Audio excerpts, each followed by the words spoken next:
నేను చెప్పాల్సింది ఒకటే అన్న, రైతన్నలకు కానీ డ్రైవర్లకు కానీ జర ఫుల్ వీల్స్ ఎక్కించిన రైతులు కానీ ఆ వీల్స్ అయితే పెద్ద డేంజర్ ఉండవు, ఫుల్ వీల్స్ అయితే చాలా డేంజర్ ఉంటాయి. బండి దిగబడ్డప్పుడు జర ఎర్రిమోరి కొట్టకుర్రి, జర కట్టెలిగిన అవి వేసి కొడుతుంటారు కదా.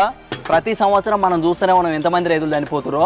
ఆ పల్టీ వెనక కొట్టి దిగబడ్డప్పుడు కట్టెలు పెట్టి అన్న ఏమన్నా ఈ విరుసులలో పెట్టి కొట్టినప్పుడు పల్టీలు కొట్టి అట్నే ట్రాక్టర్ వెనకబడి చనిపోతారు కదా. జర జాగ్రత్తగా ఉండరు అన్న. మనం అంత రిస్క్ తీసుకోవాల్సిన అవసరం ఉండదు. దిగబడితే జేసీబీనన్నా ఏమైనా తీసుకొచ్చి నిమ్మలంగా తీసుకోరు, కానీ మీరు మాత్రం రిస్క్ తీసుకోకూరి.